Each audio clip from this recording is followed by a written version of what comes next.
Yeah. Hold it. You did this. I just made a play, I'm first and goal. I be winning when I'm home or on the road. Go ahead, check the stats in the poll. You ain't know I'm about to be the UNO. Here we go. Can we kick it? Can we kick it? Can we kick it? Can we kick it? Go ahead, check the stats in the poll. You ain't know I'm about to be the UNO. Give me space. I need at least about 30 feet. Burning up, I'm at third degree. I know everybody done heard of me, and that gold line is my certainty. You ain't came to win, that's absurd to me. Competition's my currency, and losing doesn't really occur to me. Yeah, they try to block my progression, but they cannot follow me when I'm on route. Put up with prayers, looking like a Hail Mary when I'm encountering doubt. I paid the price, and it's not an amount. What you gonna sacrifice? What is you bout? I do it all for a legacy. I had to find a way in and then find a way out. I just made a play, I'm first and goal. I be winning when I'm home or on the road. Go ahead, check the stats in the poll. You ain't know I'm about to be the UNO. Here we go. Can we kick it? Can we kick it? Can we kick it? Can we kick it? Go ahead, check the stats in the poll. You ain't know I'm about to be the UNO.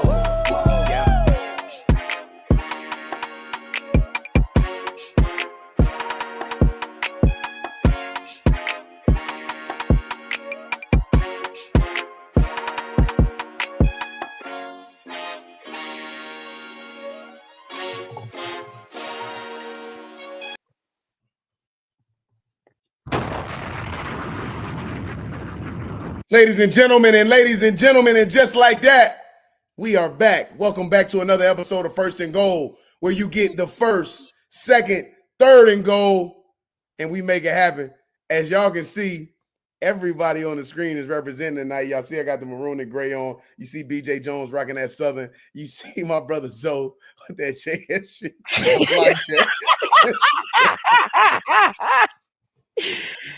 We gonna start from the left to the right. Scotty, what's good, bro? I'm just out here, doing me, just doing. Hey, drop one of Clues bombs for that. Just out here, just. Hey, man, I'm just a squirrel trying to live, get a nut. You know what I'm saying? That's all I'm trying to do. Hey, yo. Listen, that's a double entendre. You know what I'm saying? So stay with me. It's a no diddy and it's a real factual life statement. So, we ain't even 5 minutes in, and my dog didn't go to straight. Shout out to Big Bama State. You know what I'm saying? Beating up on blacks and whites. You know what I'm saying? So.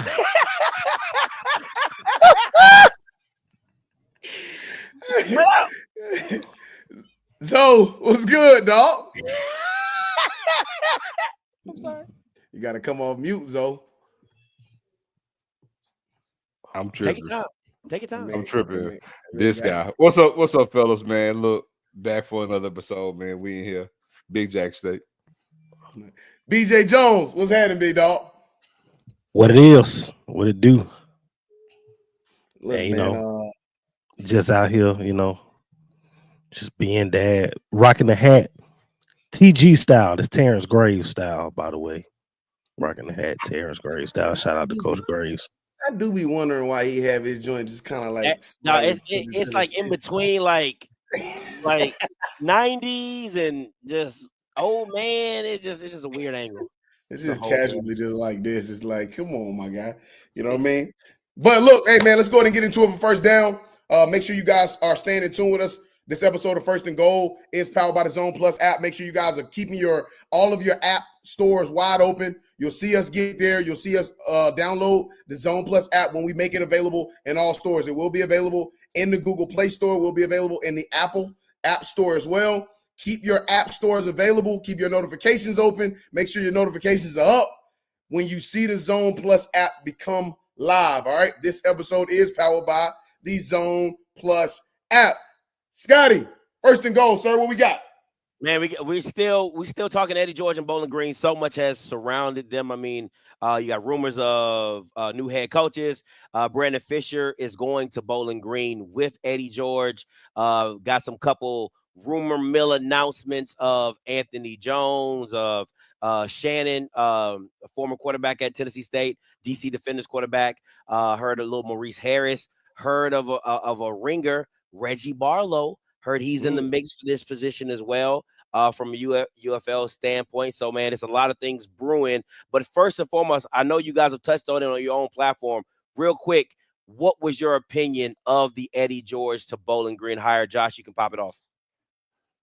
Yeah, man, I think for me, I think this was not a surprise. I'm going to be honest. The biggest surprise of it for me was the fact that it happened in March. Normally around this time, by this time, we've already seen who is going where. Most openings are already filled by this time, especially when you're talking about right around the corner from spring ball kicking off. This is normally something that's already taken care of. And so to see it happen this late might have been a little bit abnormal, but to see Eddie George and what he was able to accomplish at Tennessee State, to see him get an opportunity on the FBS level, though it is a low G5, the fact of the matter is, we knew he was primed to be able to get an opportunity on the FBS level. I was not surprised to see that brother get an opportunity there. That's my personal opinion. I'm certainly open to want to hear what the other fellas got to say. I think it was a predictable move, but like Josh stated, the time was unpredictable, right? I think we all could see Bowling Green actually thinking that that's a place that kind of fits him, in his move. Tennessee State's kind of similar job, in a way, right? So they're kind of similar. So that's not shocking. Plus, again, with everything going on around with Tennessee State, you can easily see it happening. But to Josh's point, the timing couldn't have been worse. But it also makes me wonder, if Bowling Green reached out to other people and it fell through, and then having to fall back down on Eddie George, being that to be the lead cause as to why they're so late in the game to make a move to get a head coach. But for him, I think it's a good move. Not too huge of a bump in pay, but again, to get on solid footing, whatever that looks like, for him, as opposed to being the uncertain nature at Tennessee State. I'll say this, man. Old TSU just ain't what she used to be. I mean, we're having this conversation 10 years ago. It's a different conversation. We have a different outlook on what Tennessee State is and the outlook of not only the program, but the university. Tennessee State, as we know, has some issues and some problems. That's not really Tennessee State's problem. Tennessee State is literally a foe of the state government right now, right? So you have that going on. You have a fan base that has been boycotting home games. So as well as Tennessee State did a year ago, you could throw a rock, you could throw several rocks and miss people because they didn't show up to games. You have all this going on, the financial difficulties, disgruntled fan base, and you do something that hadn't been done in over 20 years and no one cares. I think Eddie George did the right thing. And I think for Tennessee State, once they get past this financial hurdle, to get done with this beefing with the state government, you have to ask yourself, the same people that you attempted to appease by remaining in the OVC, by in some ways distancing yourself from the SWAC, turning down SWAC invites, those same people that you attempted to appease are literally trying to take your ass out the game right now. Was it worth it? That's a fact.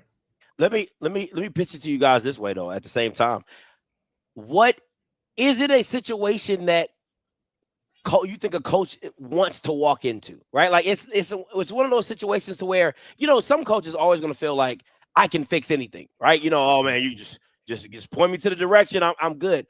Is this the type of situation that you see a coach really wanted to walk into, like the Fred McNairs, the Connell Maynards, those names, the Eric Dooleys of the world, like is this the type of job that you will put a Fred McNair in or a Connell Maynard in to fix?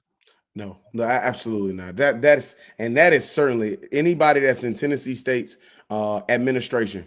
That is not the answer. Okay, I want y'all listen. Do not go back to the old guard of coaches that are available. Don't even pick up the phone. Don't send them an email. Don't request their resume. We all know what their resume is. We've already seen. Do not do it. Don't do it. Okay, this is an opportunity for y'all to take a hard reset.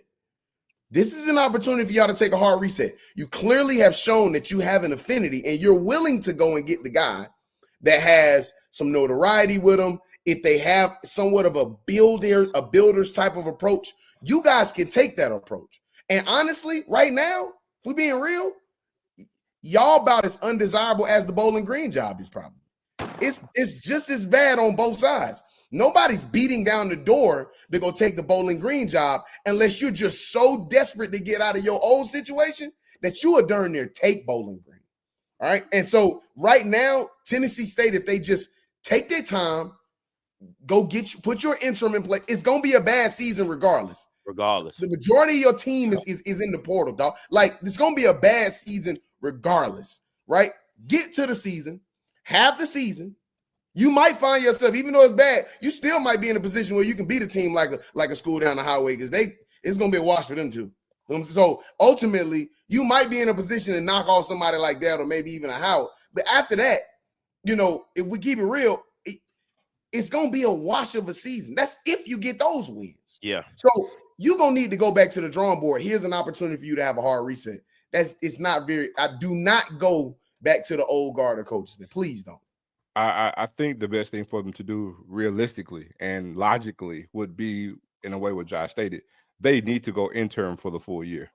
Because the thing is, if you can reconvene, or let's say they get any type of plus during the season, and I'm talking about off the field, right, within the institution itself, if they get any type of plus or any type of win, right, you know what I'm saying, with regards to getting more stability as a university, if they have a plan in place to say, okay, we'll reconvene a rendezvous at the end of the season, and we got some other things and we're more stable, then at that point, you can actually eye a particular coach.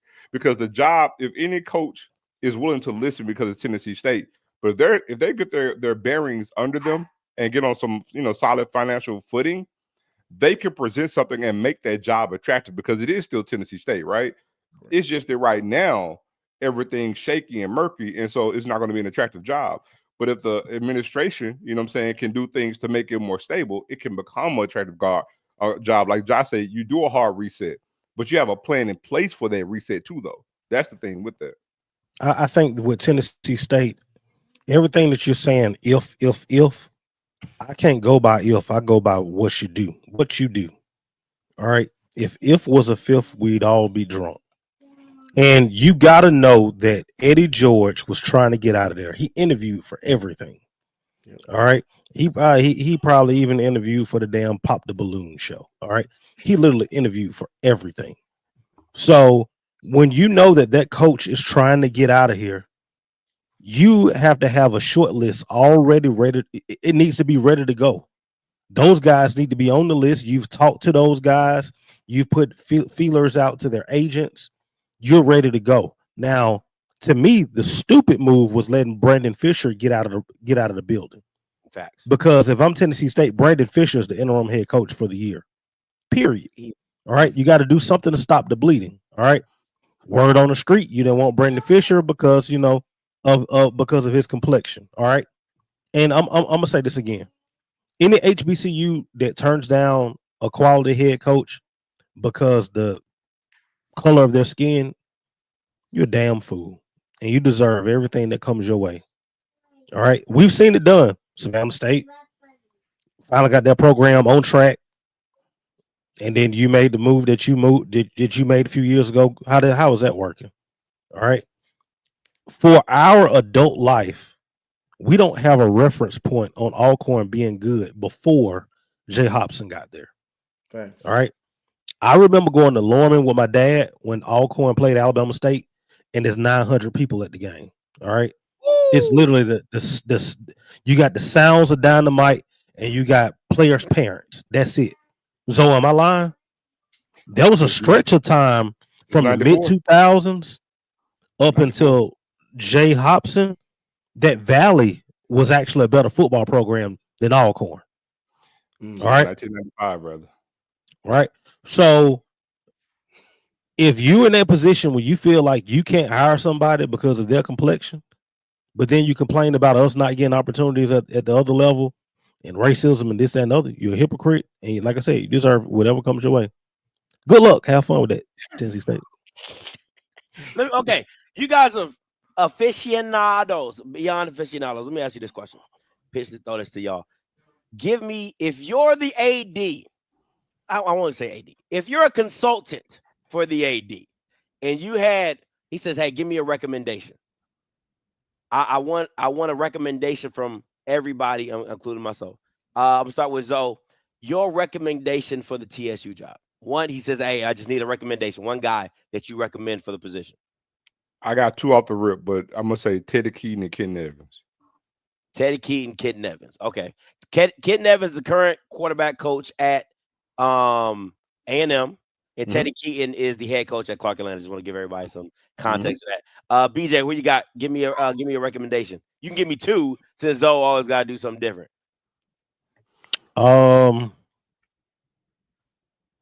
would probably say Teddy Keaton.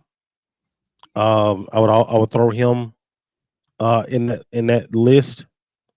And another one, I would go a tad bit off the radar. And Scotty, you said this before. I know Zoe, you said it before in the past, but I will see what Tony Anise at Ferris State want to do. Man, listen. I would see what he wants to do. Now, would he leave Ferris State? Because I know people hear Ferris State and go D2 and like, oh, it's a step up. You might want to go look at Ferris State's facilities before you think that that's a step up to TSU. Facts. But I will have to kick the tires. You got to tell me no. Got to tell me no. Got to tell me. I think he got to tell me more no. I think he got to tell me hell no. You sure? I mean, it's just you just come see the campus. Just come. Nashville's beautiful this time of year. We got some facilities too now. We got some facilities too. Yeah, Texas State got some facilities. Yeah, they got some facilities now. Jay, what you got? Mine is simple. First off, if I'm a consultant, I'm telling y'all tales, you're going to wait. You're going to wait, first of all. You're going to wait. This season is what it is. You're not making this call to this person I'm getting ready to say until after the season is over. But it's one person that I would love to see as the head football coach at Tennessee State. And it's Matt Leone. I already knew it. Matt Leone. Matt Leone is on the short list, has been on the short list for a whole bunch of jobs. Rumor mill was that he had some conversations that he might have went out there with Eddie George a couple years ago. And let's be honest. When we start talking about coordinators in the FCS, not HBCU, in the FCS, there has been far and few. You're going to have to go. It's a couple people you're going to go before you get to Matt Leone. So that's who I would. I'm talking about not today, but after we get past the season, that day, season end, you done lost every game in conference. Not now. Oh, not now. You know what I mean? Let that man keep his job. His job, we got a job to do at 1801 Fairwood Street. Let him finish his job. But I would call Matt Leone. This is a serious, bona fide coach. And I think that in the right opportunity, like a situation like a Tennessee State, where let's keep really expectations right now, he would walk into the door with expectations like, do what you can. Yeah. Do what you can. I think that would be a great fit for him. Who you got? I'm gonna give you 2. I didn't think about this name until it came up today. Somebody hit me up. I love Reggie Barlow for this position, and the reason I like Reggie Barlow for this position is because of the UFL, the whole professional league. He has those connections. Kids will be interested. He got the NFL connection, he got the UFL connections. I think kids will be interested to come, and he's a great recruiter. He has an eye for talent. Reggie Barlow can't do nothing else. He got an eye for talent. I like that. Of course, Tony Anise, that's a gimme. But my sleeper, and I'm kind of going the same lane you're going, Josh, Tony Hall. Listen, I think people don't give Tony Hall enough credit for his resume. At Kansas State, ULM, at Grambling, everywhere he's gone, the offense has gotten better. That's just what he does. He is an offensive-minded guy. He's an offensive guru. And I think when you're talking about Tennessee State, you're talking about trying to rebuild. Man, listen, defense wins championships, but offense sells tickets. Okay, that's just the name of the beast. And I think he'll give you a show to go watch. I think he can go find. He's a great recruiter. He's been in those rooms. He's done those big time recruits. I like Tony Hall for this position. Now, I'm cool enough with Tony Hall to be like, make sure that check gonna clear. Okay, make sure that check gonna clear before you sign the paperwork. All right, don't you gotta take 50% down first. Hey, 50% down. You gotta give me half. I need a deposit, dog. I need earnest money. Facts. You know, I need some earnest money. You know what I'm saying? I can't have it. You know, wait till the 15th to cash this and we good. Oh, no. I can't do nothing. Ain't no weeks in the hole. Ain't no no. I need my money on time. Right? So, but I would definitely Tony Hall. And listen, my ringer, and I'm going way off script, right? With Zoe. My ringer is Langston, the Langston coach. Quentin Morgan, right? Like, if you're talking about a guy that has rebuilt I'm talking about rebuilt, right? With little to nothing at Langston.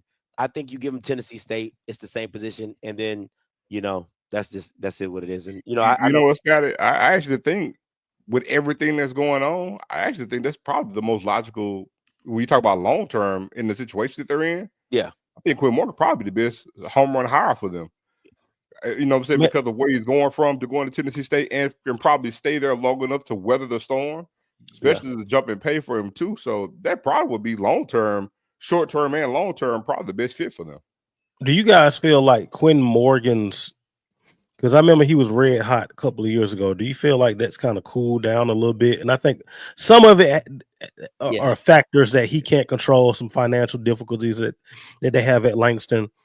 And I think people look at their win-loss record and kind of wonder, like, is it slipping away from him? But I think Quentin is one of those guys. Well, I just knew he was going to grab one of these D2 jobs that came open.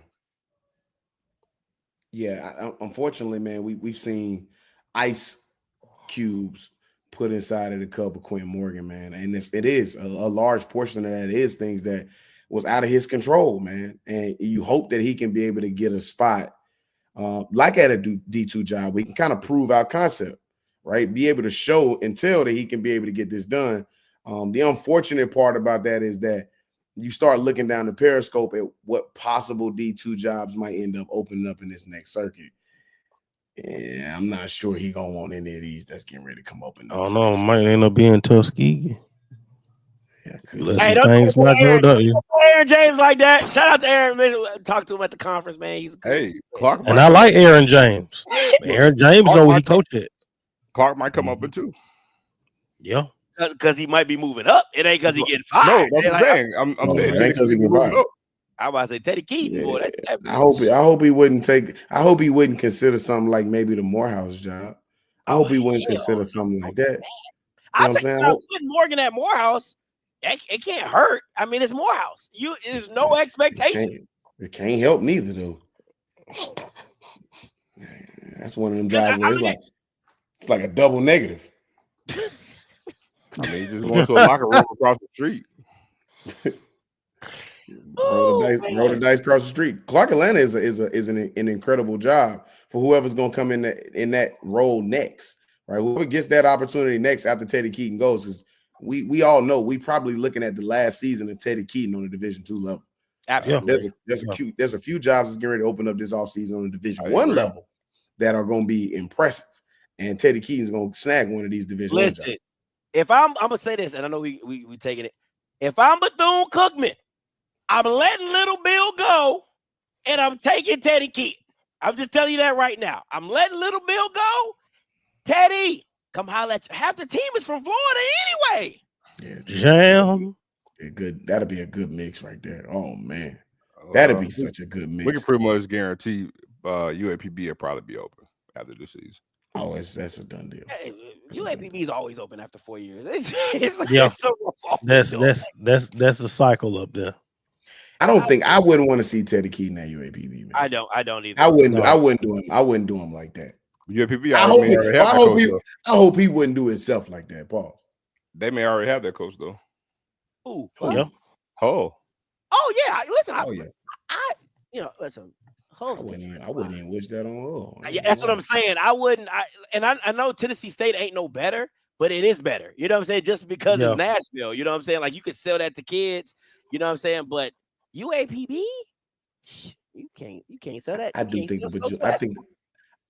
I think the Bethune job is pretty much a lock for somebody like a Teddy Bridgewater though. If their AD ain't coaching basketball, maybe, but I don't think he's going to go down that path. I really what else you expect for him to do? If they pull out Teddy Bridgewater, FAMU's in trouble. Yeah, real trouble. Because unless Cozy, I'm sorry, I know, but I want to say we here now. We here now. Yeah, let's be here, right? If Cozy does not win, because I want to be very open and honest right here. Cozy has no swag, right? He doesn't have an aura about him I like them glasses though. Cozy, Cozy doesn't have an aura like your coach at NCCU, like Trey out. No, he don't got that swag. Like Willie, natural swag. Man, like he ain't got no swag. So you gotta win. There ain't no other way around. You on a Bill Belichick type of stuff, right? Like if you don't win, people don't like you. It's very simple. It ain't no other way around it, right? Where you ain't getting the girls. You ain't getting the girls because of your looks. You know what I'm saying? You ain't getting the girls because of your looks. So you better have some personality. Wow. You better have some money. Or you better have some money. Because if you ain't got no money, it ain't happening. It ain't happening. I don't mean no. So if Cozy has another down year and Bethune is able to slide Teddy Bridgewater, it's a wrap. Man. It's a wrap for that Florida Classic. It's a wrap. I'm sorry. I'm just telling you right now, it's a wrap. So be very mindful if I'm FAMU. Be very mindful that Cozy should be on a very, very, very, very short leash. That's just me personally. So, but I'm off that block. They go a couple more seasons in the wrong direction, in the opposite direction, y'all. I know we got to get the second to go, but they go a couple more seasons in the opposite direction. You could see a really big name end up taking that FAMU job. I ain't gonna say no names who I think. I got ideas of who I think. I got ideas, but we got to get the second and goal. So as we go to second and goal, NFL free agency. These are just some of the notable moves we've seen. There's been a bunch of other moves happen as well. So I'm gonna go to you. As we look at the landscape across the NFL free agency, and these are the four we chose to kind of highlight this week. Are there any other ones on top of these? Are there any other ones that you want to highlight, including these? I know for me, off the top of my head, 3 years, $100.5 million to Sam Darnold. My son ain't playing number quarterback, but I'm gonna pass it to you. Zoe, what you think, dog? I like it's two for me. It's gonna be Davante Adams and Justin Fields. And the reason why I highlight these two for different things, Justin Fields is a very key cog, a very big chess piece, a move, because it totally impacts two teams, right? Because now he's going to the Jets and he set himself up. He didn't go long-term deal. I think he, on a prove-it deal, basically, but he's in a driver's seat. Because, again, if he proves himself in the Jets, he can really maximize and get a really, really huge contract. But also with him leaving the Jets and going to the Jets, what it does now, it creates a quagmire in Pittsburgh. Now it's like they don't know what they want to do. You know what I'm saying? Where they're going to draft another quarterback, putting some in for Aaron Rodgers, and, not knowing what they're going to do with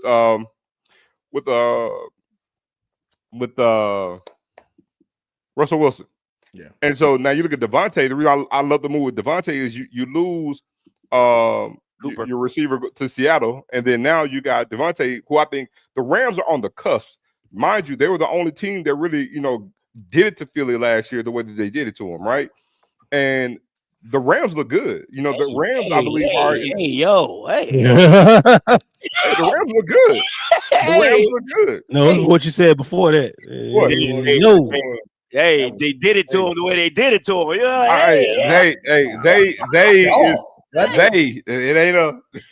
ain't a pause. They did. I mean, they gave him the business, and so they gave him the business. So Davante, I believe he can actually tilt the power offensively for them. Look, Stafford has another year or two, playing at the level that he's playing at. got a good head coach. They got a good offensive philosophy.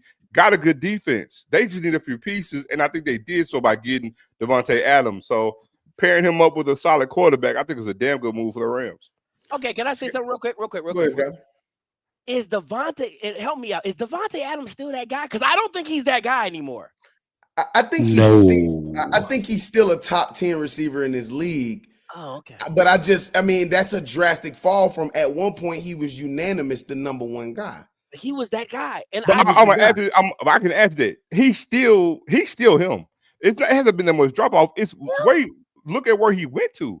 Look at for the past 2 seasons, look at what he did and look who he was playing with and under the situation that they were in. So that plays a factor. That is a telltale sign, though. If you got to be with an Aaron Rodgers in his prime to really.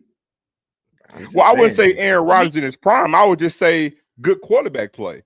I mean, look at what. But his quarterback was Aaron Rodgers. He chose to go to the Raiders because of the boy that now was at the Saints. Carr. Yeah, but he went there because that's a personal thing because they're personally friends with the college together. Look, I get it. I get that. But what I'm saying is 1 and 1 got to make 2. He made a decision to go play with his friend. His friend, we all know Derek Carr in it. Let's keep it a book. Now that's but we all knew that. We all could see that from a mile away. But that's 2 different things. We're talking about him as a receiver. Now that's a different conversation. Talking about Derek Carr, I'm saying that he made a personal decision to go play with his friend. Derek Carr in it. But what I'm saying is that's still a reduction at quarterback play in comparison to what he had. Because Derek Carr knew, huh? You still got to throw the ball. Davante Adams ain't no damn top 10 receiver in the NFL right now. I got him at least 9. God, dog. No, he is. I know what you're thinking. I got him at 9. Name the top 10 and then name who you sliding him in there over. Man, hold up now. All right, so let's go there. Let's go. Okay. There. Number 1. Jamar Chase. Number 2. Justin Jefferson. Justin Jefferson. Number 3. Do we consider Debo? Debo in the top 10. Debo not in the top 10 for me. I don't think he's a top 10 guy. Debo Samuel? No. A top 10 receiver? No, I don't. Top 10? No, hell no. Okay. No, I don't. No, negative. Tyreek Hill? What's my boy? Top 10? I got Garrett Wilson in there. I got Garrett Wilson. You can put Drake London in there of the year he had last year. Oh man, I'm not putting Drake in there for no. CeeDee Lamb gotta be. CeeDee Lamb's up there. CeeDee Lamb up there. Be in there. No, I'm about to say Puka. Puka in there. Puka in there. Yep. Puka in there. Puka got in there. Hold on. And I still got number 10. I still got DJ in there at number 10 now.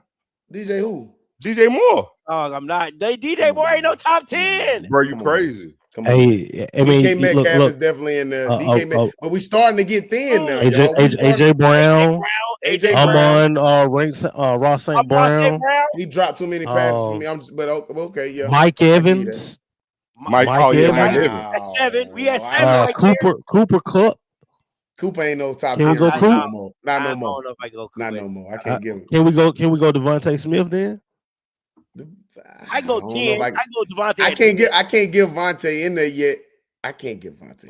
Can we go Jalen Waddle? No, not top 10. You don't think we go Jalen Waddle? How about Brandon Ayuk? Nope. Did y'all go Tyreek Hill? I think Tyreek Hill's a top 10 receiver. I think ain't no way in the world I'm putting. What about Stephon Diggs? Nah, that's not injury prone. T. Higgins, I don't Hold know. on. Hold on. Neither one of y'all said nothing about Garrett Wilson. Yeah, we did. I said I don't see Garrett Wilson yet. I said yeah. I said I'm cool with putting him in there, but I don't know. He iffy. He on the borderline. No Davante Smith. So I'm saying, like, I'm saying now, like, come on, y'all. I've got him at 9 or 10. Who you talking about? I got Vontae Adams at 9 or 10. That's fair. I mean, when you start naming them, you're like, yeah. Because I'll take Davante over George Pickens. That's me. Oh yeah, easy. Yeah. I'll take him over CD Lamb's already in the top 10. We already got CD Lamb up there. You know. Hey, when we put Hold on. I got a question. Hold on, wait, no, we did not say CD Lamb. We didn't say CD Lamb. Yes, we did. No, Yes, CD we up did. there, though. Hold on, but I would look. Yeah, The name is coming now because I was going to mention it, bro. We're gonna sit here and slight Chris Olave. That's a good point. Too young. You can't. And I'm gonna tell you this: if Lad McConkey have another year like he had Oh, that his white rookie boy year, cold. That you gotta white put him boy up there. cold. He cold, He at least he at cold. 12. Lad at cold. least at 12. Nico. Hey, Yeah. hold on. Hold on. What about Terry McLaughlin? Yeah, You said Terry McLaurin? from Yeah, Terry Washington. McLaurin. Yeah, that boy said McLaughlin. Come on, I bro. mean, look. Forgive me, Like dog. I'm not putting McLaurin in there yet. I'm not putting McBride in there. That's a tight end. I'm not putting Malik Neighbors in there yet. Nah, not yet. Can't put Hey, you Jerry still got to Jeudy put in Jerry there. Judy up there. Still got to put Jerry Come Judy up on. there. Hold on. If you gonna put Jerry That's Jeudy, why I hold said. on. That's Hold why. on. See, that's why I ain't even want to go down to Jerry Jeudy. Come Hold man. on. Now you can say Jerry Jeudy. I still could bring in crazy to sound Amari Cooper. No. Productivity. No. Right. I would take. I'm gonna go Garrett that. I'm gonna go Wilson. Zay Flowers or something. If you're talking about Jerry Jeudy, I'll take. It's somebody that Zoe said. I'll take. Oh, Drake London. I'll take Drake London over Jerry Jeudy. Yeah. I would That's too. just, I take Drake London over Jerry Jeudy. You know what I'm saying? I take Nico Collins over Jerry Jeudy. Nico, if he can stay Nico healthy, was nice. Yeah, Nico nice. I take Nico over Jerry Jeudy. We already said AJ. We already said AJ Brown. I'll say this: as far as free agency, as a Steeler fan, this has frustrated me to no avail. Like, this has really pissed me off. This has pissed me off to the point. Shout out to my wife for listening to me when I vent about these things. I told my wife, because my wife has always made the joke that we'll go be a Falcons household. And I like, no, we're not. All right. You on your way. It was so bad. I was so mad that I told my wife, babe, I'm thinking about just supporting the hometown team. And soon as I said that, the Falcons do the most Falconist shit ever. what the fuck? Which is keep Kirk Cousins. Kirk Cousins. You got your franchise quarterback there, bro. Why are you keeping Kirk Cousins there, man? I don't understand. Because nobody wants to take on that contract. You know what his contract look like? I know it's bad, and it's all hard, and it's all to the hard cap. Oh, he just got that roster bonus this week too. Yeah, $10 million. Yeah, $10 million. All hard cap. So let's real quick. Let's go over this top 10 real quick. Jamar. Yes. Let's everybody say yes, right? Jamar. Justin. Yes. Easy. AJ Brown. AJ Brown. CD Lamb. Yes. CD Lamb. Okay. That's 4. I just want to make sure we all on the same page. But I'm just saying, you said them too. I'm just giving you 10. We ain't doing it in numbers. You just give it 10. DK. I'm not a fan of DK. We didn't say whether or not DK was in there. I'm just saying we didn't say. I don't think he's a top 10 receiver. That's just me. Okay. All right. I think he's a freak of nature, but Amon-Ra St. Brown. Yes. Easy. Yeah. Yes. Okay. That's 5. That's we have 5. Tyreek Hill. Yes. Okay. Garrett Wilson. Garrett Wilson got to be up there. Garrett Wilson. Okay, that's 7. Boy, you getting so disrespectful right now. Hey, real talk. Who you waiting on? Mike Evans, bro. We was getting ready to say Mike Evans. That's 8. That's Mike 8. Evans. Puka. That's 8. Puka's 9. Puka, that's 9. 9. Vontae at 10. Everybody else we said nah to. Who else I we ain't got? putting Davante Smith over DJ Moore, bro. I ain't say Davante Smith. I'm talking about Davante Adams.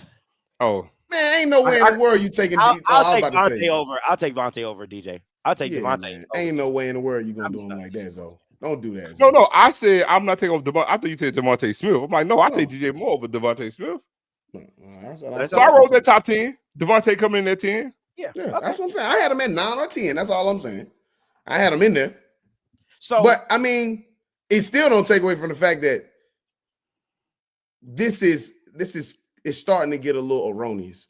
2 years, $46 million for a receiver that's clearly trending in the opposite direction.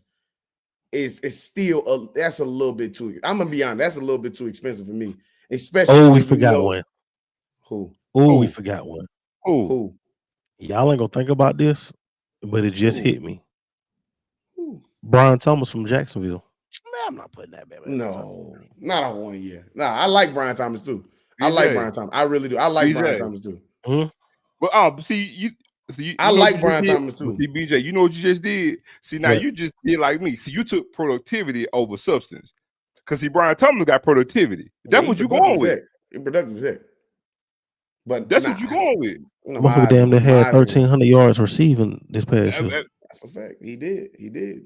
About what, 14 yards short? 16, 18 yards short or something like that? Yeah, It's a no for me, dog. I can't do it right now. He gotta have another year like that. I gotta see it. I gotta see it again. Y'all let Lad McConkey have another like 2 years. Like that he gonna be on a contract. He gonna be on a contract. Yes, sir. Yes, sir. You know what I'm saying? Him and Brock Bowers.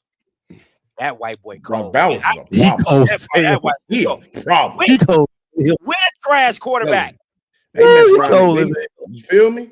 They mess around and go get a quarterback. They mess around and go get a quarterback. Dog. They got Geno now. I know they got Geno. I don't know what that's gonna look like. So I'm saying, you was talking about Davante and why he had no production. Brock Bowers out here looking like a Pro Bowler. He was a Pro Bowler. Yeah. Just saying. If you gotta have a quarterback in his prime, multi-time MVP, for you to really shine like that, are you really shining? It's Justin Jefferson and had a few QBs. Yeah. Oh, yeah. Man, have Sam. He made it happen with Sam Darnold. Yeah, man, Sam Darnold look good. No, people started to believe that Sam Darnold wasn't Sam Darnold towards the middle of the end of the season. Resurrected that man's career. Look at that. Yeah, look at that paper. $100 million. The Seahawks gave that man money like we don't know who Sam Darnold is. Thanks. I ain't never gonna forget what you was in Carolina, Sam. Alabama owe him a Christmas gift every year he's in the league because that's how he did them. But let me talk to you guys with these teams because Justin Fields, BJ, you're a Steelers fan. How do you like the move? What do you feel about the move? Do you feel you should have kept Justin for the future? You stick with Russell? You go get Aaron Rodgers? How did you feel about the Justin Fields, the Jets? Which I think is a great move for the Jets, but how did you feel about the Steelers? Justin felt disrespected by the franchise. The Steelers offered him an opportunity to stay. He wanted to go somewhere where he was going to be the number one guy, and I don't blame him for that, right? I would say this is a Steeler fan, just being objective. The Steelers have mismanaged the quarterback position from 2018 all the way forward to today. The Steelers waited too long to draft an heir apparent to Ben Roethlisberger. That was the first problem. Then when you did draft it, you draft a heir apparent to Ben Roethlisberger. It was after the fact. And then what you did is that you overdrafted Kenny Pickett, right? And it's been a revolving door at quarterback. You're trying to fix a problem via free agency. You get Russ, you get Justin Fields. Russ looked okay for most of the season, but towards the end of the season, he looked old, right? He looked like he had lost a step or two. And Justin Fields, for whatever reason, I don't know, his vision, sometimes he doesn't know where to get the ball to. But I think as a Steeler fan, man, I'm frustrated. I'm frustrated the way that we mismanaged the quarterback position. And now you're having to rely on either a 37-year-old Russell Wilson or a 41-year-old Aaron Rodgers. Like this is the position that you've put yourself in. And I'm telling you, if Aaron Rodgers is our quarterback, bro, I'm out. I will just straight watch college football. I hate that Bama. That motherfucker crazy. Hey, just a quick scoring update. Southern's women right now are up by 22 points on UC San Diego. This halftime, they're about 22 points, 42-20 at halftime. Good Lord. Good Lord. Let me ask you guys this, and because I think this is what's coming down the pipe for LA Rams. I know they gave Matthew Stafford the opportunity to look for a trade. So that could be in contention and how that works out. What because as we know, if you watch the Rams in the Sean McVay area, they don't care about draft picks. They care about No, they veteran don't. No. and they'll get people third, fourth, fifth round that can fill holes and gaps and things like that. Do you think they find a trade partner with Matthew Stafford, or do they trade Matthew to a top 10 team and go up and get a draft pick? What do you feel the Rams are going to do in that move? Personally, I think the smart move in this situation is to utilize Matthew Stafford. I look at an organization maybe like the Giants, who clearly has an issue, and at the very top of the draft are two African American quarterbacks. They clearly have some sort of an opposing affinity almost to drafting black quarterbacks. And so if I'm the LA Rams, I'm utilizing the fact that we know history is going to repeat itself with the New York Giants. And I may trade to try to get into the top 5 or the top 10 with that organization. And there's some other organizations. I mean, even if you look at the Browns could absolutely be another trade partner where you say, you know what, maybe we don't need to be up this high in the draft. We're not going to get a quarterback. We're not going to go get somebody that we think is going to come in and change and ebb and flow our organization. So maybe we trade to get all the way up there. We add some trade capital, some draft capital with it, and we go up there and we go get our quarterback for the future. Could you imagine a Shadur Sanders in LA? Ooh, that's tough. Could you imagine him in Pittsburgh?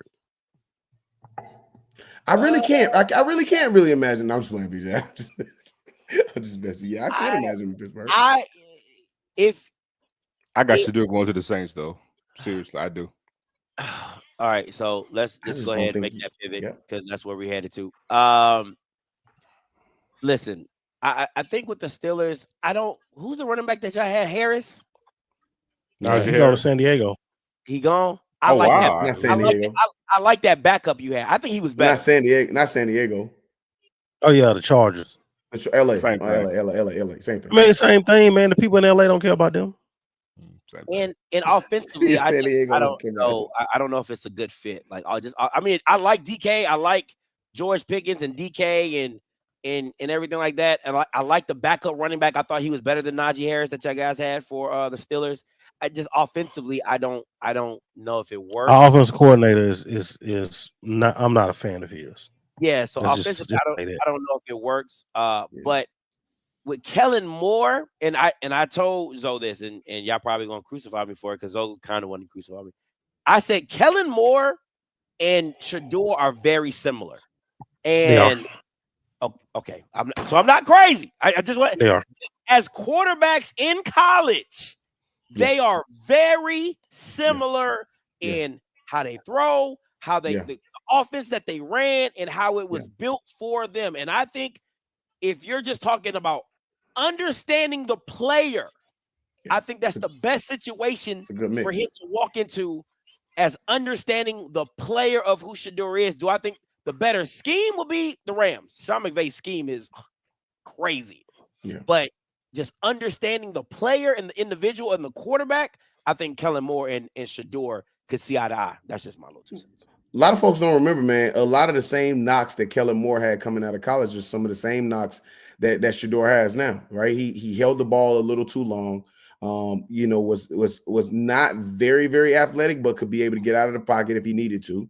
But had incredible IQ and great ball placement, right? And that was Kellen Moore, y'all. I mean, I know a lot of folks probably watching the show, they probably don't remember that. You on the show, you watching the show with 4 guys we really study and live this, right? And so when I remember Kellen Moore was a guy who, if you gave him time, he was going to torch you. He was the all-time. I think Kellen Moore is still the all-time leader in completions in the FBS football history.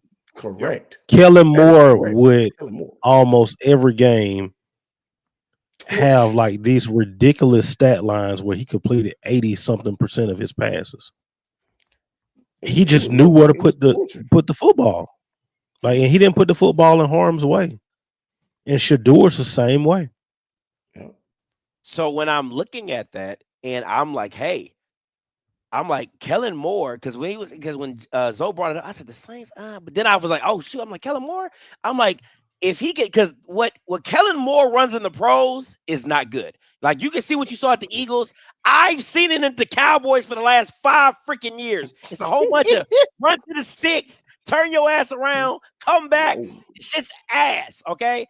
But what he did with the Eagles, hold on, God, ass, bro. Dog, I hated it. I suffered through it. Listen to what I'm telling And you. he ain't lying. Dog, he ain't lying, but that was crazy. I seen it up close and personal. Like he came over to watch the Cowboys and 49ers playoff game. My man got up from his seat and walked out the front door and was just in my front yard, just looking at the sky, bro. Like it was tight, bro. I've seen it. I suffered it, right? So if he can get back to that Boise State Eagles kind of combination of intertwining those offenses, I think he could really find something special with them as a combination. I really do. With Drake London, Alvin Kamara, give him Jason Tatum, Jason Hill, Tatum, whatever. Put him at tight end, maybe H back or however you want to use him. Get him a solid tight end. Taysom Hill. Taysom Hill. You know what I'm saying? Mm-hmm. It could really roll. It could really do something. But I know you want to cut in.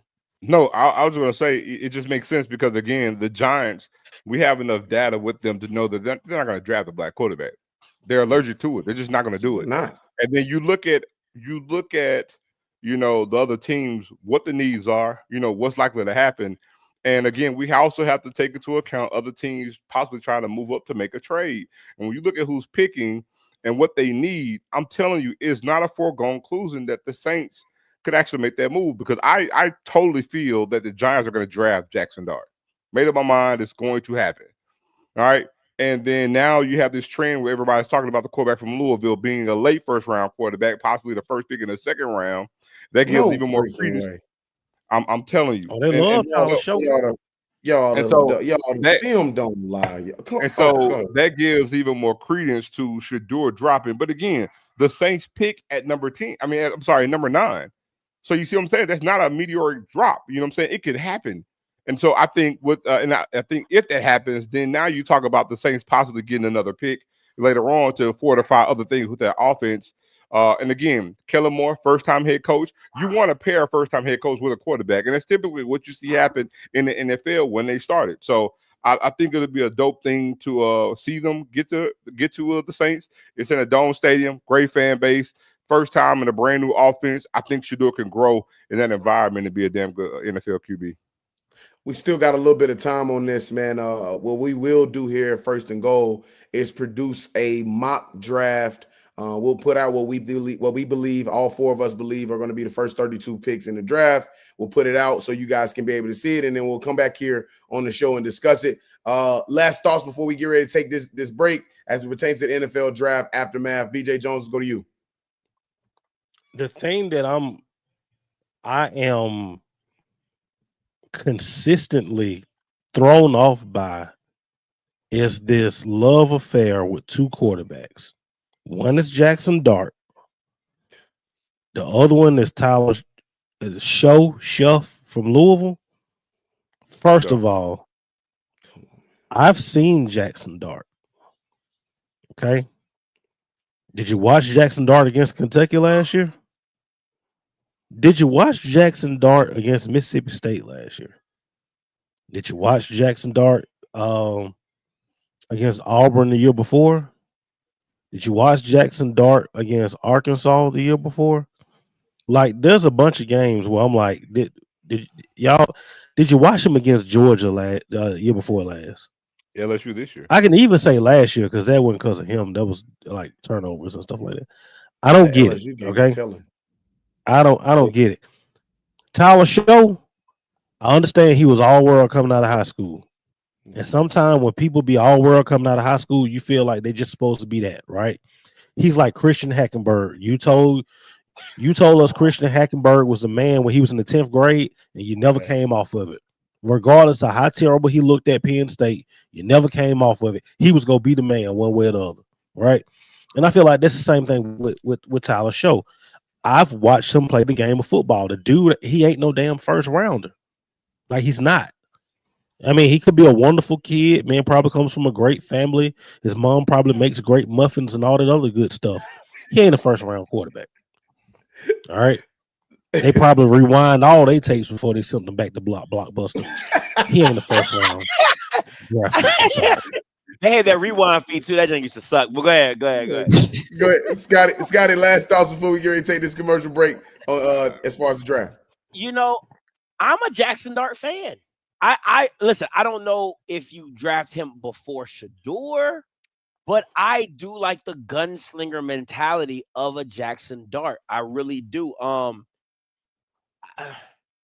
I think he's Zach Wilson. I'm sorry. I'm sorry. I just gotta say it. I'm sorry, y'all. I think he's Zach Wilson. I think it's Zach Wilson all over again. My bad. Here's the thing with Jackson Dart. Look, right here at Ole Miss. Here's the thing about him. And I'll make this real brief.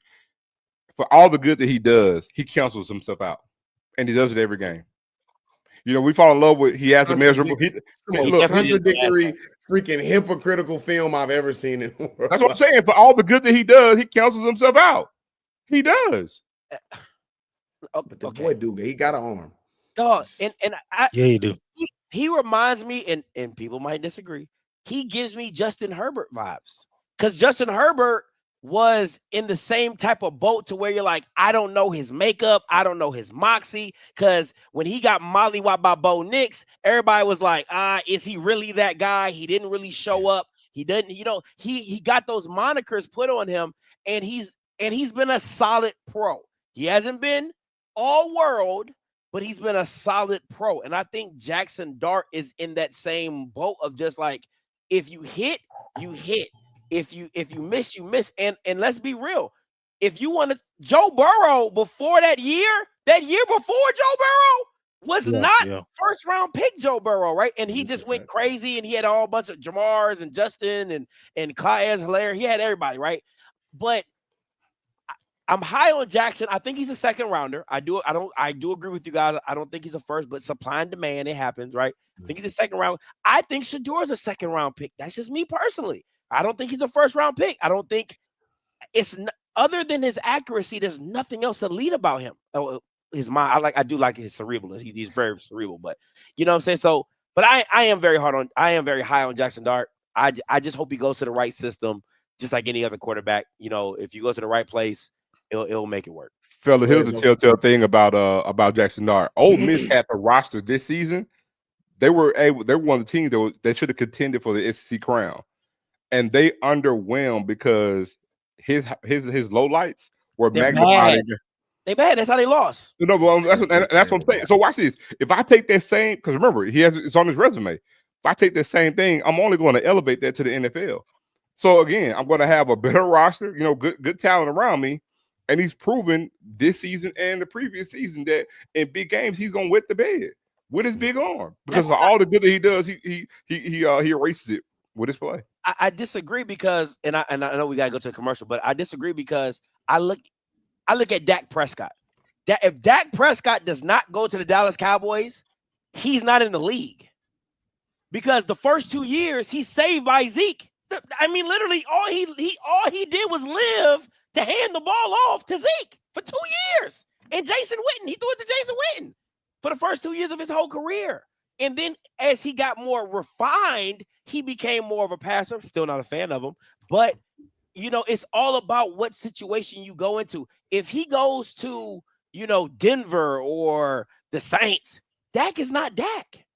You just can't make me believe that, right? So I think Jackson Dart, if he goes to the right team, they can minimize I do agree with you. A lot of those, especially the last game. Jesus Christ. You're talking about a bad last game of film. That's terrible. God, dog. Terrible. Right? Because if he just played the game like Shadur, you win that game. If you just keep it manageable, you don't put yourself in harm's way, you make the right throws or whatever, you just say, you know what, we're gonna punt it, whatever. You win that game because that D-line was amazing at Ole Miss. But I'm high on the attributes of Jackson Dart. I think some coaching needs to happen for him, and I think he holds on to the ball way too long. Listen, Yeah. listen, I'm not opposed to the flaws. I'm not opposed. I think ultimately we all saying the same thing we up against as far as the time, but I think ultimately we all saying the same thing. I just think if you jump up there to go take him, you putting your job on the line. Be prepared to be fired if this doesn't work out. All right. If you jump up to go get him, be prepared to get fired if this don't work out. Now, I'm just saying, man. be prepared. Hey, be prepared to get executive of the year if it does work out. Now. Hey, Okay? listen, right? On the flip side of that, be prepared to get all the trophies in the world if this does work out. But be prepared to get promoted. Exactly. Yep. To get promoted to customer. Yeah, for sure. All right, you're gonna be right back on the couch with us watching the games if this don't work the way it's supposed to. Okay. Listen, we're gonna go ahead and take our only commercial break here tonight. We got to make sure we pay the bills. Listen, guys, please make sure you guys go to firstandgoalshow.com. That's firstandgoalshow.com and donate. We really, really, truly, man, it says a lot, a ton, the amount of donations we've been able to get here at the network, at this show. We truly, truly appreciate it, guys. Like, all jokes aside, man, please go to firstandgoalshow.com and make sure you guys donate to us. We are trying to do something unprecedented. As you guys see here on the screen, you see the chemistry. You see what we're trying to go do, and it's about taking it to the next level, but we absolutely need you. And so we're going to go ahead and take our first commercial break, our only commercial break of the night. Stick with us. This is First and Goal. What's up, world? It's your boy, Zoe Phillips. I'm here today to introduce to you guys a game-changing HBCU sports coverage. Zoe, what are you talking about? First and Goal, the future of HBCU sports TV and HBCU sports culture. And I need you to come be a part of history. What are you talking about exactly? Look, man, as you guys know, for far too long as I've been alive, HBCU sports have been underrepresented on major networks. We pretty much just stream now and that's it. But that changes today. First and Goal is a groundbreaking new sports TV show that will bring unmatched coverage, in-depth analysis, and exclusive access to all our schools to show the rich culture and talent of HBCU athletics. And the best part, linear TV networks are already showing interest. Say what? You heard that right. Linear TV networks are already showing interest. So we need all of y'all to come in and be a part of history. We're ready to kick off, but we need you. Look, producing a top-tier television show takes resources. And right now, we're procuring initial startup capital to fuel this movement. The funder will cover state-of-the-art production, high-quality storytelling, and dynamic on-screen talent, all to ensure that HBCU sports get the national attention that we deserve. Come on, y'all. We ought to get what we deserve. Not what they give us, but what we deserve. I know what you're thinking. Why invest in First and Goal? Well, let me give you 4 reasons. Number 1, come on now. It's an untapped market. There are millions upon millions of HBCU fans, sports, band fanatics all around that are looking for better coverage of their HBCU sports. Number 2, TV interest. There are networks that recognize the value of HBCU sports and want to get in the game. Simple as that, right? Number 3, growth opportunity. Listen, sports programming is at a premium. Everybody's looking to consume it. Everybody's looking to get in the game and to be on the forefront of HBCU sports and have that growth opportunity. You can't beat it. And last but not least, listen, it's a cultural impact, right? This is bigger than just the show. It is for the culture. It is for HBCU sports. So you want to know why to invest in First and Goal? I just gave you 4 reasons. Because when you join the team, you also become a part of history. Whether you're an investor, corporate sponsor, or you just believe in the power of HBCU sports and entertainment, this is the opportunity and chance to put our brand, the HBCU sports and entertainment brand, on the highest level in the national stage. If you're a potential investor or corporate sponsor, email us at firstandgoalshow@gmail.com. Again, that's firstandgoalshow@gmail.com. While you're there, make sure you follow us on all different social media platforms so you stay up to date on all things First and Goal. Lastly, we thank you for your contribution We appreciate your partnership, and we will see you on the other side of this. Thank you. Have a very blessed day, and we'll see you soon.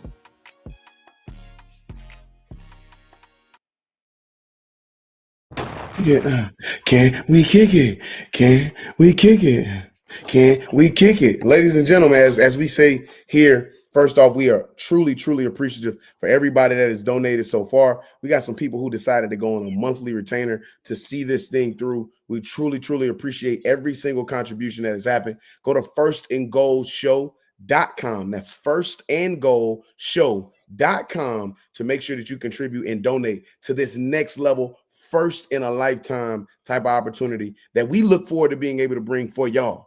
This is about us being able to make sure we bring this forward for y'all. Go to firstandgoalshow.com and donate today, and we truly, truly appreciate it. All right, fellas, let's get into fourth.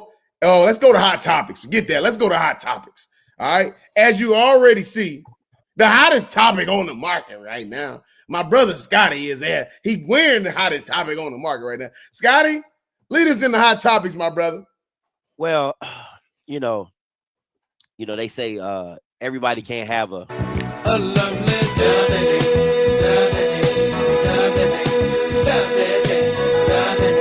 You know, it's some sad J's that got turned to L's on this platform. Run me back one more time, Scott. Run me back one more But that's nasty work. All until John football season comes. That's nasty work. I'm trying to tell you, man. Dude, you know, a lovely day is like A&M song, right? I didn't know like that. This they song. Yeah. I didn't know that. Yeah, that's nasty work.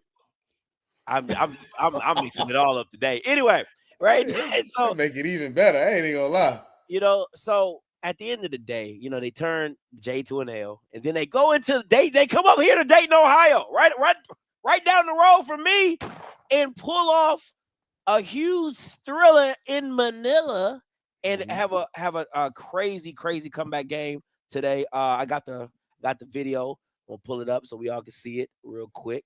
Boo boo.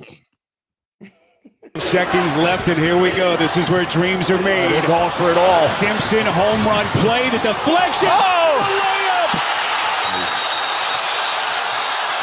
0.7 seconds left.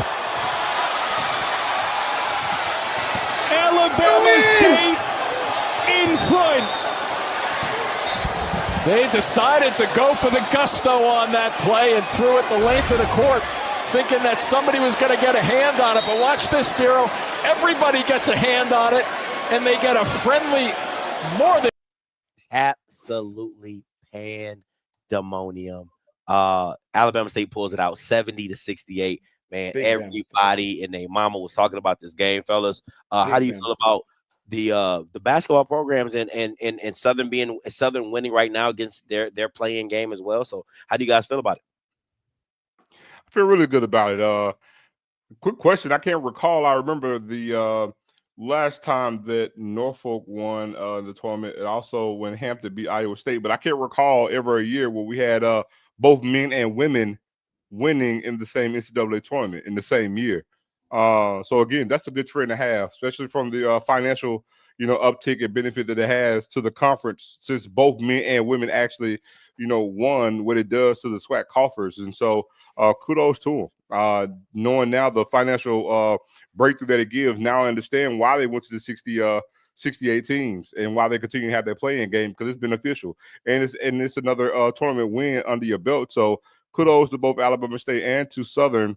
Though Southern still is playing, it's not over just yet, but kudos to them both. And it's a band of year tournament-wide for the SWAC or for HBCUs as a whole. I mean, I will say this. Shout out to Bama State. Shout out to the folks in Montgomery. Shout out to all my Bama State people. Shout out to my pops, Bama State graduate, born in Dayton, Ohio, by the way. So that was full 360 for him. Bama State has always been one of those athletic programs where they've won in everything except the two major sports, men's basketball and football. And I've always said, if Bama State figures out those two positions, football head coach, basketball head coach, there's no such thing as we're going to hire a guy to catch him. You're going to have to hire a guy to catch him, and you're going to have to move some dirt on your campus to catch him because of what they have facility wise. I thought that those kids last night showed a lot of fight, showed a lot of perseverance.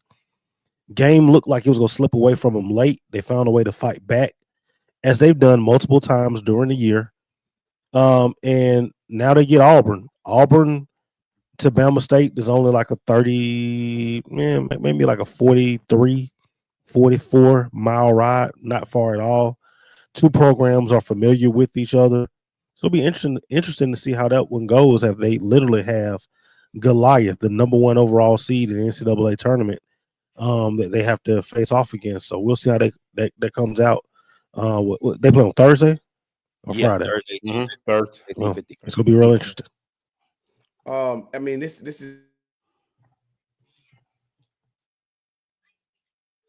I ain't never seen Josh freeze. Yeah, he froze. Secures this bag for the conference, right? It's 2 years in a row. The Southwestern Athletic Conference secures this bag, right? Last year with Grambling, this year with Bama State, right? So this is big time, man. You start looking at the implications that this has financially.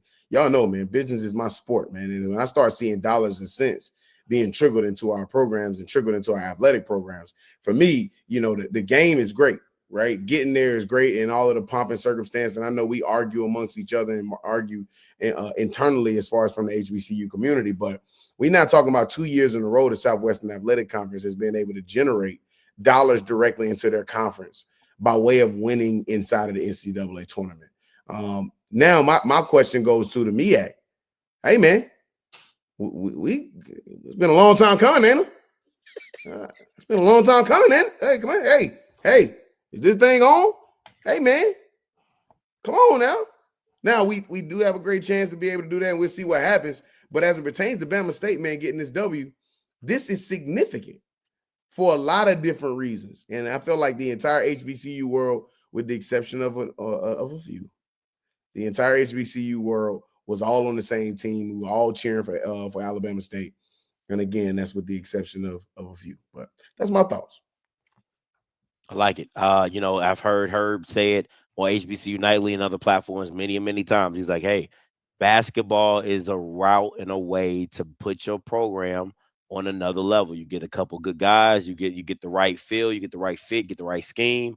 You make just a small run in the tournament could really change your program's life and get everything back on track. All right, last topic on Hot Topics. We're talking spring scrimmage games. Listen, you know what Prime talked about when he brought up he wants to play UNC in a professional setting. Morehouse and Clark Atlanta already ahead of the game, have already partnered with their scrimmage game, and they're going to play each other for their spring game, which I think is absolutely amazing. Great promotion, great avenue for them. Guys, overall, do you think this is a route and an avenue that you can continue seeing the trend with teams wanting and playing each other for a scrimmage for their spring game? Not yes, but hell yes.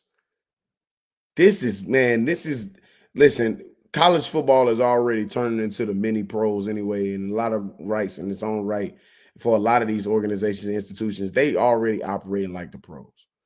All right. And nothing better than to emulate what we see. I loved what Prime said about it when he said, man, we want to try to duplicate or reciprocate a pro environment with this. We'll practice for a few days together as multiple programs, and then we'll play the spring game together. We all see that happen in the preseason in the NFL, right? Teams, different organizations come together for a few days, and they practice together. It get a little chippy, and then they get a chance to go out and play together as well. The big kicker is the NCAA going to get in the way of this? Is the NCAA going to get in the way of spring scrimmages, basically? To me, that's the $1 million question. People can have all these ideas, but until the NCAA says, hey, you can do this, then it's a rule violation. So it's interesting. It's going to be interesting to see what the NCAA does. I like the idea personally. It gives you an opportunity to see what you look like. Instead of coming out of the spring with these inflated egos based on things that may have happened.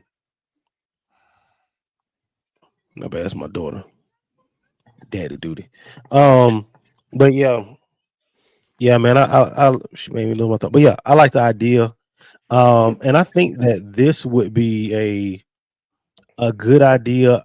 I think that this is something that you can sell to TV networks. I know in the past we've had spring games on TV, and I'm gonna be honest with people watch them out of curiosity. But I think for you to get a scrimmage, I think that's something that you can really, really sell to television networks, which are only going to create more revenue. Yeah, good. I absolutely love the idea of it. And Colorado's actually in talks with North Carolina right now, so I think there's some traction to actually get the NCAA to overturn that rule, and it's looking like it's going to happen. But I love it for so many other different reasons. Even with regards to this NIL space, and with the portal being the way that it is, right? It's hard to gauge a lot of times seeing just in drills as just regular practice, but it's a different thing knowing that we're going to push some guys to that portal when we can see them in live action against somebody else outside of just a regular teammate. And so you can see that you can better evaluate, what you have. You can gauge it against something else because guys are literally at that point really fighting for a roster spot, right? Because you're fighting against somebody else on another team, another school rather.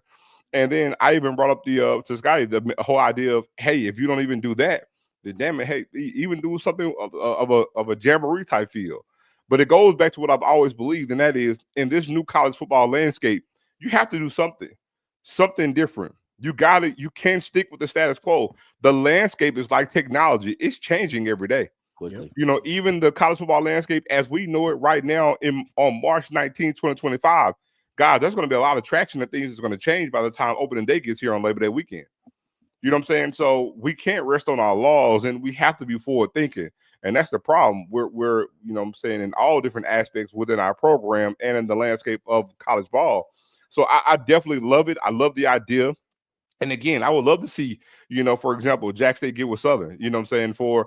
And hey, if it's not out of state, it could be some local. Jack State and Valley get together, you know what I'm saying, for 3 practices during the week and then meet up and have a scrimmage on Saturday. And you can actually sell that. And again, you're talking about getting people who have the itch during the spring to want to have a homecoming type feel to tailgate and do what they do on a weekend. Not just your fans, but then bring some others. And so I think it's a damn good idea.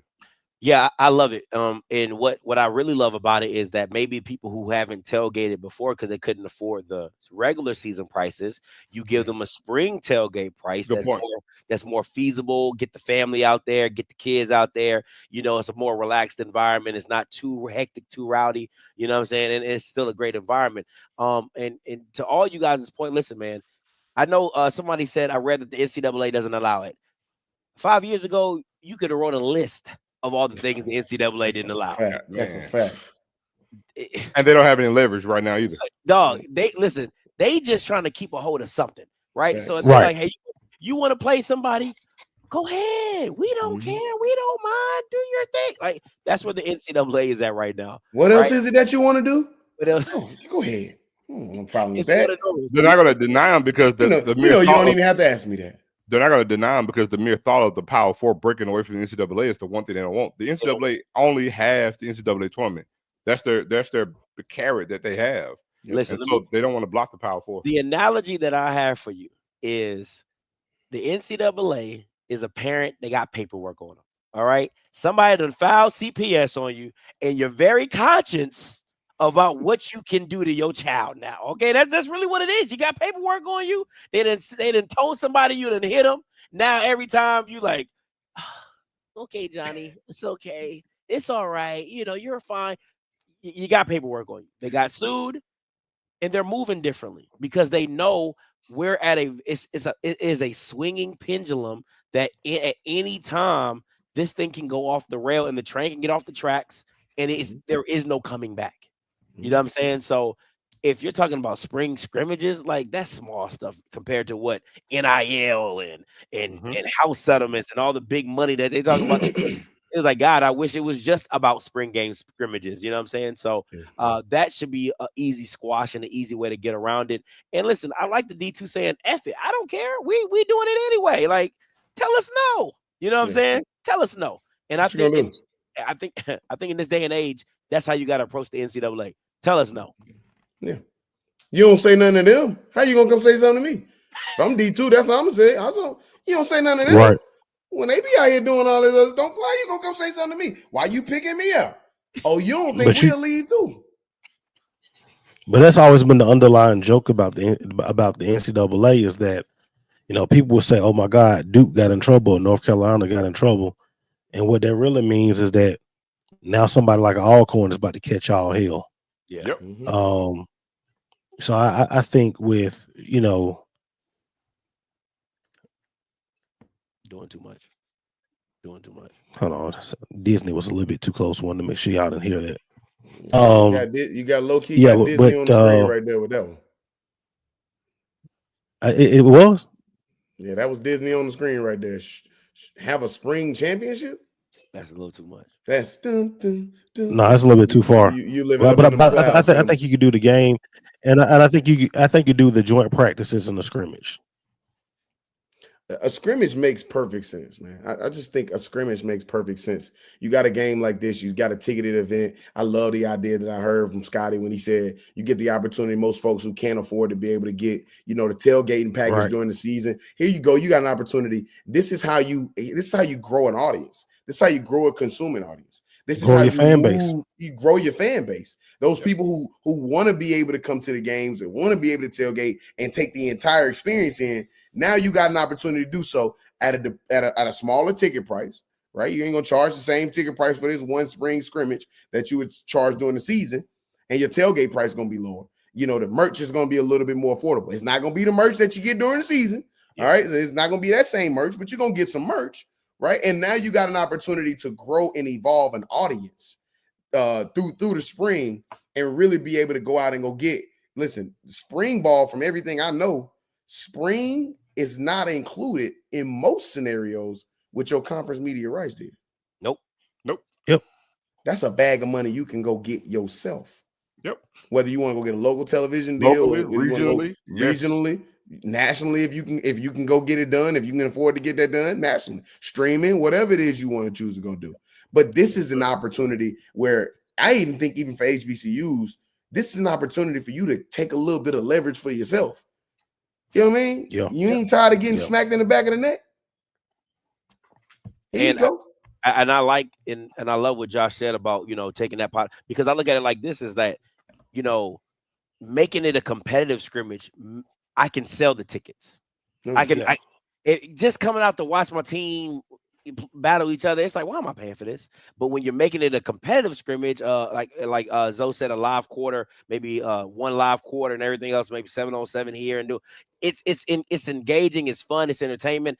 And I'll say this, it's a way to get some of these rivalries in that you don't have to play during the season, right? So it's like, if you don't want to play D2 schools during the season, hey, we can do a D2 scrimmage with one of the local D2s that, we used to play, or do something like that and just keep it fun and engaging or whatever. I know they ain't no giving it up, but, I'm just saying, like, if teams are looking to be more serious about competing in FCS terms, is like, hey, let's schedule that Alabama State in Tuskegee as a spring scrimmage. That might be that'll be entertaining in itself. You get what I'm saying? So it's stuff like that, to me, that I think you can really hang your hat on and really take it to another level. And I think it's a great opportunity for HBCUs to, like Josh said, to make another pool of money that is separate from what you thought you were going to make during the regular season.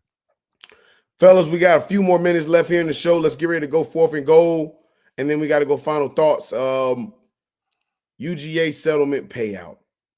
It became public knowledge a little while back, a couple of weeks ago, how the University of Georgia was going to pay out and distribute its revenue share amongst all of its sports teams, including its most important team and clearly its largest draw being football, occupying 75% of the revenue sharing pool for obvious reasons. Men's basketball occupying 15% of the revenue sharing pool.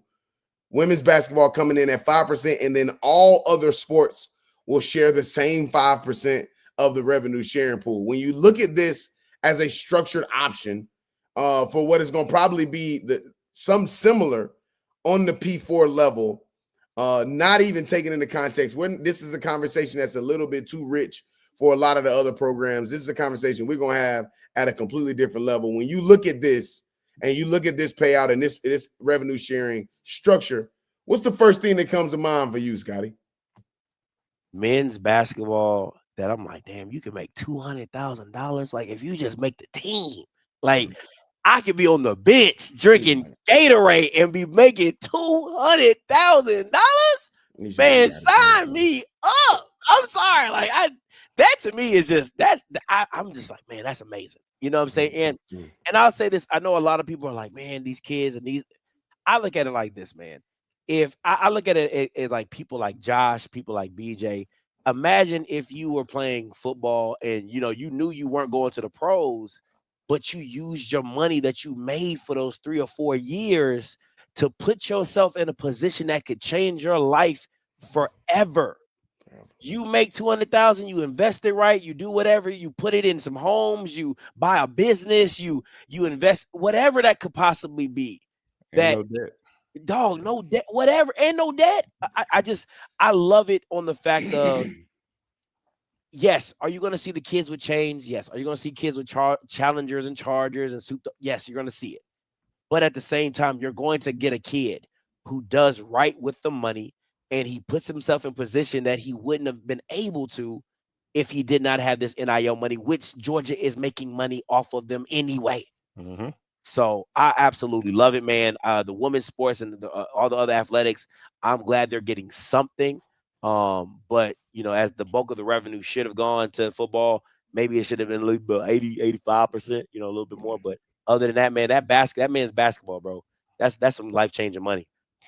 Yeah, I love it just because as a parent, you know, going to collegiate sports now, you can actually have a full outline plan for your collegiate career. And that's without going to the NFL or to the NBA, right? So let's just say, for example, you are a basketball player. You come into college, you know, if you're getting $200,000, mind you, that's $200,000 guaranteed just from being on the roster. I'm talking about NIL and what they could offering as well. And so think about it. If let's just round it off, Scott, and say it's $250,000. That's a guaranteed $1 million in 4 years. Thanks. You know what I'm saying? So I can sit here and say, okay, you know what? And guess what? If I go along the route to say I'm going to redshirt 1 year and I guarantee myself to get my degree as well as my master's degree, and then if I don't make the league, at least I have a next egg to go out into the real world to start with. You see what I'm saying? No student loans, no debt. And yeah, I may spend a little money, but again, you're going to have that fringe players going to say, hey, I'm going to plan my exit once I get my degree. And as Prime will say, you know, you'll be professionals in other sports. We'll be professionals in life. But the thing is, I got a boost off to send me on my way with my degree or my master's degree out here. And it takes the strain off. And you're talking about being 23 years old with a master's, 22, 23 years old, possibly 24, and you have a next egg to start off with. So I think in that regard, it's a beautiful thing to see. BJ, you got a nephew right now that's coming up in this system, in this new world, right? Like this. You know, two things to you. Like, what's the advice that you give the nephew, knowing that the prospectus of him, you know, if he's in this situation, right? The prospectus of him being able to come out of college with a really nice nest egg, knowing that you his uncle and you want the best for him. What's the conversation that happens as far as for him when he comes and says, I need something to be able to invest in, man. What should I be able to invest in? And then two, the second question to you is, if this were available when we were playing, when you were playing, how does this impact your decision-making process when you coming through during this time period? Well, two things. I learned that my nephew is incredibly mature for his age. The answers that he gives, you wouldn't expect for a kid who just turned 18 16 days ago to have some of the answers that he has, because he talks about investing his money, saving. He literally has an accountant that he talks to, and making smart decisions, that he didn't go out here and buy necklaces and do any of these other things, because this money is temporary. It's not like he's working a job and he's gonna be on that job for 30 years. This is temporary. And he understands that. So him understanding that in a way that I wouldn't have been able to understand it at 18. Tell you right now, I've been having spinning rims. I would have had all the iceberg shirts Lorenzo's, back in the day. okay. Oh man, This like getting all ready of to be them, what? like all of them. But he's so mature. And then, man, if I would have been able to walk away from playing collegiate athletics with $200,000, Ooh, man, man, let me tell you something. talk about a leg up. It's crazy how things have changed, right? Things have changed, and I will say this: I really don't say much to my nephew because he makes more than the average adult in the first damn place. Like, so the average adult really couldn't tell him, you know what I'm saying, what to do or not to do, because I told him, man, you're making more than the average adult, like right now at 18. So I mean, it's just crazy where we are from a collegiate athletics standpoint. But if you're paying it out now, it means that you could have been paying it. Oh, You just didn't want to. And that's the pimping of collegiate athletics. It's kind of like what Pretty Tony said in the MAC. I keep them looking nice. You know what I mean? I treat them well. But if they woke up with some money, they're liable to go crazy. You know, I keep them looking good, but no dough. And that was the NCAA's mantra for decades. You know, I'm gonna keep them looking nice. We'll get them all these facilities and stuff, the stuff that you can't take home. And I'm gonna tell you, I'm gonna get you this education. And most of these cats ain't really getting no real education. They're just taking classes to stay eligible, and then they walk on away with nothing. And I think now the game has really, really changed. I think for me, man, literally ditto what everybody here has said. Two things that genuinely stand out to me. The National Letter of Intent, the NLI, is going to be gone here very soon. It is going to turn into contract with terms. Mm-hmm. It's going to turn into contract with terms. Here's what that means. 16, 17, 18-year-old young men playing American football will now sign a contract with terms as if they're going to play in the National Football League. It is going to teach them, if they're on the pathway to the league, how to be able to go through that process of negotiation.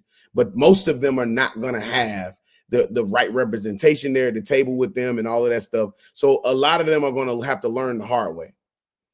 But the National Letter of Intent is getting ready to be a thing of the past.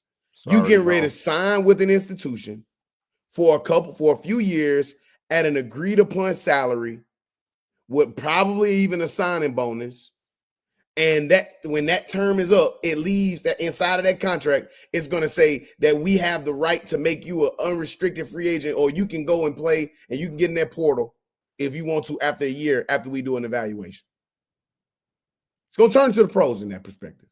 Then the second thing I want to say is, to you young men who are going to have to get in the portal after making this paper, and that program kick you out them doors, and you now got to go to a program that ain't paying nothing, it's going to feel like the dawn has turned into hell. It's going to feel like the darkness has turned into Hades. When you go from making 250, 300,000, $500,000, $1 million a year from your contract at the University of Georgia, and then you find yourself in West Georgia, gotta be more love me. If I'm gonna lose all that money, I better get some sort of an experience. You're gonna have to bring your tail along to an HBCU. Come on over to an HBCU where you at least can get an experience. We ain't gonna pay you, but we gonna pay you an experience at least. Don't find yourself at Bishop Sycamore after you done left the University of Texas, where they was socking it to your pocket like a rocket. And now you just trying to figure out what's a meal plan. I don't understand what this is. I only get a certain amount of meals a day. Yeah. Yeah. I'm telling you, it's going to hit you like a bag of bricks. Be careful. Best of luck. I wish you the best. Make sure you got somebody there with you when you sign that contract, okay? All right. That's all I got, man. Let's go to final thoughts. Got you. Let me see here. Here we go. Final thoughts. Scotty, let's go with you first. Listen, man, this is once again, man, I love doing this show with you guys, man. I appreciate y'all time and things like that. Let me just say this, man. What's funny to me is, and I'm gonna just keep it a buck. The feeling that I have when you're talking about Power 4 and FCS, right? Like, and I tell Mr. Campbell and I tell people I talk to, it is a hard decision. I'm up here in Ohio State country. It is what it is. You know, my wife's an Ohio State fan. She's a Southern fan. And my son loves FAMU, and my son wants to play at Ohio State. And it's one of those things to where you're like, when I think about it, right? It's just like, if my son makes it to Ohio State and he makes $200,000-$300,000, it's like, that's dope. That's amazing. But then I think about the family and the love and the environment that the HBCU community is bringing. I'd be like, damn, like it's such a hard road. And I know people are like, man, but the money, but it's like some things money just can't buy, and some things money can't replace. And you know, the experiences that I've had and I've dealt with at HBCUs have been some of the most life-changing people that I've met. Real talk, you know what I'm saying? That just show genuine gratitude, genuine love. And I love going back and seeing homecomings and just people. And I talked to Josh about this. I was like, dang, man, your family. Like, remember we had a conversation on the phone. I was like, the lineage of just the people, my dad's classmate and his classmate and his family. I'm like, you don't find that in a lot of places. And I just hope that when these kids are making the decision that they really, when you got to really break that thing down. I get it. Not everybody can go pro. They can't. But I know a lot of Power 5 guys who don't go back to their school, who don't have no connection to an Auburn or Alabama or a Nebraska. They don't go back. But I know a lot of Power 4 guys that go to FAMU's homecoming. They go meet up at Southern's homecoming. They go meet up at Alabama State's homecoming. So if I could tell it to some players, I'm like, I get it. It's enticing. Sometimes it's just not worth it. But that's my little 2 cents. Know what you're losing for what you're gaining.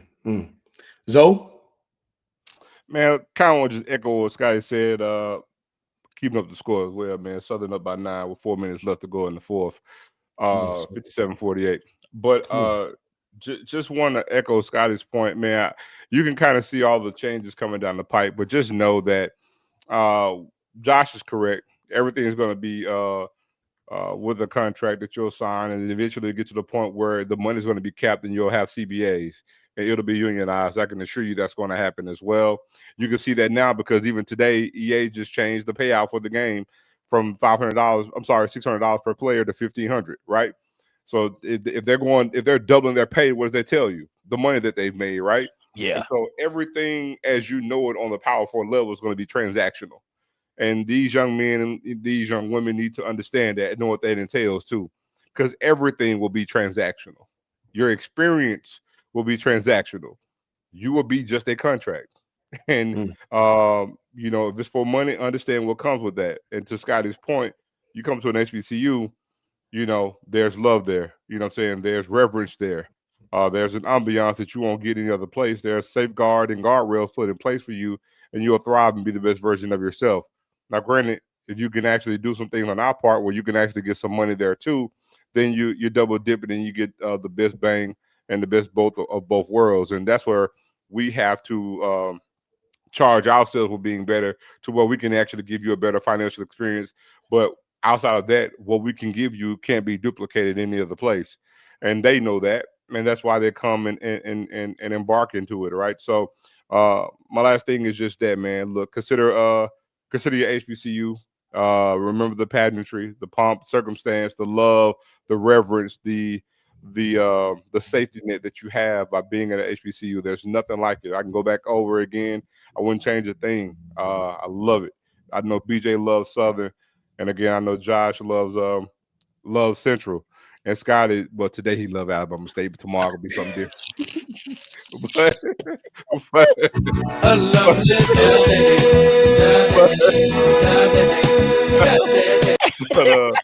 But nonetheless, man, again, the reverence is there. And I'll even tell you, look, and I'll even tell you, the way we're sitting here talking on screen, you don't get a group of guys that go into different power forwards outside of a TV show doing this, right? They're not sitting there doing this, right? So it is what it is. That's my 2 cents, baby. Nah, hey, die for the battery in your back. I always say it's football season coming, baby. Retribution will be had. Oh man. Hey, ain't no retribution gonna happen to us. We looking forward to it. Okay. Huh? I wipe my tears of laughter now. Be careful what you ask for. I know. We can do it. I got it all. Hey, so be careful what you ask for. I ain't gotta be careful. We sit on the throne right now, baby. Be careful what you ask for. Ain't but so long you go be on that throne. You been in the knee right now. I will say this. For my extra point, man. It is a cool thing to sit up here with these 3 brothers and to do this show in the way in which that we do it. I want to say shout out to anybody who's viewed, man. Look, I've gotten the messages, the inboxes. You guys really enjoy it, and we really enjoy doing this. And think about the commercial when we talk about what we're ultimately trying to set up here. This is something that we can set up and leave HBCU sports better than what we found it. All right, so that next generation can come about. So I'm asking you with my, extra point, my final thought is if you can find it in your heart, make sure you give. It's a worthy cause. It's something that's going to benefit all of us. And just quite frankly, I believe in what we're doing here. And if you like this show, imagine what we could do once we get to our ultimate goal with this show. It's going to be huge, and we want to do this, and we need your help. And if you donate, all right, we'll send you a personal video telling you thank you. Absolutely. Couldn't have said it better. Go to firstandgoalshow.com. Takes 5 minutes, y'all. We not one of them shows where we saying, man, please give it to us like this. Like, we are saying we have an opportunity to do this together. Go to firstandgoalshow.com. Donate anything you can. It takes 5 seconds, y'all. We really, truly, truly appreciate it. And as BJ Jones just alluded to, you send us a gift, we're gonna send a thank you letter back to you. We're gonna send a thank you note back to you from us directly. All right, please go to firstandgoalshow.com. There's been a few people while we were literally on the show that donated while we were on the show, man. And I would love to call some of them out, but we're going to send you your thank you letter first, and then we're going to call you out on the next episode just to tell you thank you. Thank you, thank you, thank you. Go to firstandgoalshow.com, and you see you can give a one-time gift. You can give monthly. You can give 1 yearly gift if you would like to, and leave us a note down there, man. Let us know why you decided to give to the First and Goal family here. We really, truly, truly, truly appreciate it, man. Thank you so much. I see a ton of people on the site right now. Man, thank y'all so much, man, while you're watching the show. And that's my final thought, man. That's my last thought, man, is please continue to support what we're doing, y'all. This is not something that we are just doing as a fly-by-night thing. We want to be around for a long time. If you guys like what we're doing here, you see our family over at Merch Pack, to my shirts coming soon for top donors. We really, really doing this. We really are doing this. This is real deal. So I see everybody that's on the site right now. Thank y'all so much. Please donate what you can, as much as you can, as little as you can. It doesn't matter. Doesn't make us no difference. We're going to tell you thank you, whatever you decide to give, because we are truly appreciative. We'll see you guys on the next episode of First and Goal. Go to firstandgoalshow.com. Donate to the show. Donate to the network. We'll see you guys soon. Looks like Southern is getting ready to come away with this W. You're going to hear from all of us as soon as that happens anyway. But until then, ladies and gentlemen, you see us on the other side. Show us some love. Good night. Peace.